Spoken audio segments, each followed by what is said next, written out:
नमस्कार। आज हम यूक्रेन युद्ध के जो ताज़ा घटनाक्रम है उन पर थोड़ी गहराई से बात करेंगे। हाँ, बिल्कुल। हमारे पास कुछ नए रिपोर्ट्स हैं। ज़मीनी लड़ाई से लेकर अंतर्राष्ट्रीय कूटनीति तक काफ़ी कुछ चल रहा है। और शुरुआत में ही एक बड़ी खबर है।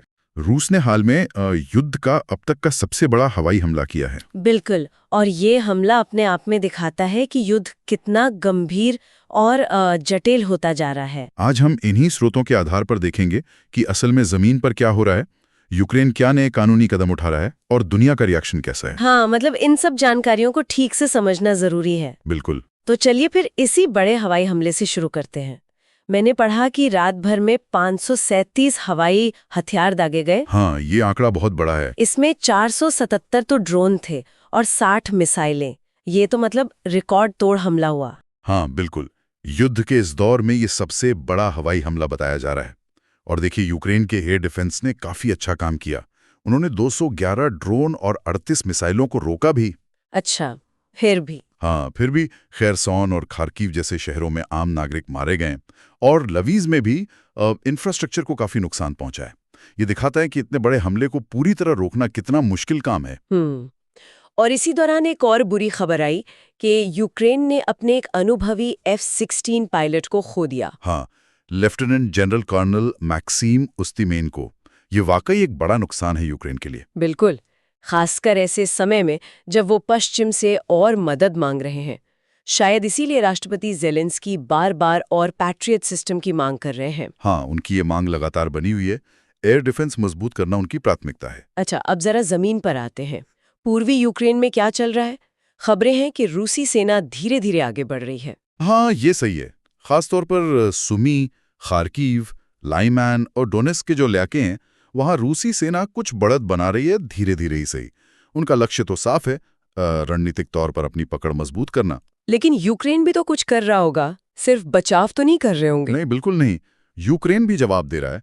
उन्होंने क्रीमिया में रूसी एयर डिफेंस सिस्टम्स और हेलीकॉप्टरों पर हमले किए हैं। इतना ही नहीं, वोल्डोग्राड ओब्लास्ट में जो मेरिनोव का एयरबेस है, वहाँ रूसी बॉम्बर्स को भी निशाना बनाया गया है। अच्छा, तो मतलब वो भी पलटवार कर रहे हैं। हाँ, वो अपनी क्षमता बनाए हुए हैं पलटवार करने की। चलिए, अब जरा सैन्य मोर्चे से हटकर कानूनी और कूटनीतिक पहलू देखते हैं। एक बड़ी खबर यह है कि यूक्रेन ने ओटावा माइन बैन संधि से हटने का फैसला किया है। हाँ, ये एक बहुत महत्वपूर्ण डेवलपमेंट है। ये संधि तो एंटी पर्सनल बारूदी सुरंगों पर रोक लगाती है ना? तो इससे हटना। बिल्कुल। राष्ट्रपति ज़ेलेंस्की ने इस पर एक डिक्री साइन भी कर दी है। हालांकि इसे अभी उनकी संसद से मंजूरी मिलनी बाकी है। इसके पीछे तर्क ये दिया जा रहा है कि रूस, जो इस संधि का हिस्सा है ही नहीं, वो बहुत बड़े पैमाने पर नागरिक इलाकों में बारूदी सुरंगें बिछा रहा है। ओह अच्छा, तो ये वजह है। हाँ, तो यूक्रेन का कहना है कि जमीनी हकीकत को देखते हुए उन्हें एक कदम उठाना पड़ रहा है। ये एक तरह से दिखाता है कि वो शायद एक लंबे संघर्ष के लिए तैयारी कर रहे हैं। ये बात तो है। युद्ध के नियम अक्सर जमीनी हकीकत बदल देती है। इसी कानूनी मोर्चे पर एक और बात हुई है। यूक्रेन ने एक विशेष न्यायाधिकरण बनाया है आक्रामकता के अपराध पर। हाँ, special tribunal on the crime of aggression against Ukraine. ये 25 जून 2025 को यूक्रेन और काउंसिल ऑफ यूरोप के बीच एक समझौते के तहत बना है। इसका मुख्य काम रूस की आक्रामकता के लिए जो सीधे तौर पर जिम्मेदार लोग हैं, मतलब जो शीर्ष नेतृत्व है, उन पर मुकदमा चलाना है। तो ये आईसीसी यानी अंतर्राष्ट्रीय आपराधिक न्यायालय से अलग है। हाँ, ये उससे अलग है और उसका पूरक है, कह सकते हैं। आईसीसी ज्यादातर युद्ध अपराध हो या मानवता के खिलाफ अपराधों पर फोकस करता है। ये ट्रिब्यूनल खास तौर पर आक्रामकता के अपराध पर ध्यान देगा। अच्छा, ये दिलचस्प है कि लड़ाई के साथ साथ कानूनी मोर्चे पर भी इतनी तेजी से काम हो रहा है। बिल्कुल। जवाबदेही तय करने की कोशिशें भी साथ साथ चल रही हैं। और अंतर्राष्ट्रीय स्तर पर क्या हो रहा है? नाटो ने रूसी जासूसी विमानों को रोका है, ऐसी भी खबर थी। हाँ, बाल्टिक सागर के ऊपर यह घटना हुई। ये दिखाता है कि तनाव अभी भी बना हुआ है। इसके अलावा यूरोपीय संघ ने रूस पर जो आर्थिक प्रतिबंध लगाए थे, उन्हें और 6 महीने के लिए बढ़ा दिया है। मतलब दबाव बनाए रखने की कोशिश जारी है। हाँ, पश्चिमी देश एकजुट होकर दबाव बनाए रखना चाहते हैं। और इसी सिलसिले में ब्रिटेन के कुछ पूर्व रक्षा अधिकारियों ने तो ये तक कहा है कि पुतिन यूरोप के लिए सबसे बड़ा खतरा है। अच्छा। हाँ, और उन्होंने आग्रह किया है कि रूस की जो संपत्तियां जब्त की गई हैं, उनका इस्तेमाल यूक्रेन की मदद के लिए किया जाए, ताकि रूस के युद्ध प्रयासों को और कमजोर किया जा सके। ये मांग भी उठ रही है।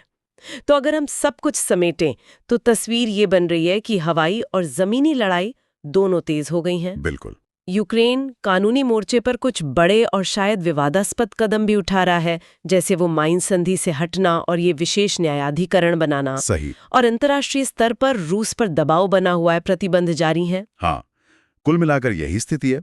और इन सभी घटनाओं को अगर एक साथ देखें तो एक सवाल मन में आता है कि भविष्य में ये जो सैन्य कार्रवाइयां चल रही हैं और ये जो नए कानूनी ढांचे बन रहे हैं, जैसे कि ये विशेष न्यायाधिकरण, हाँ, ये एक दूसरे को कैसे प्रभावित करेंगे?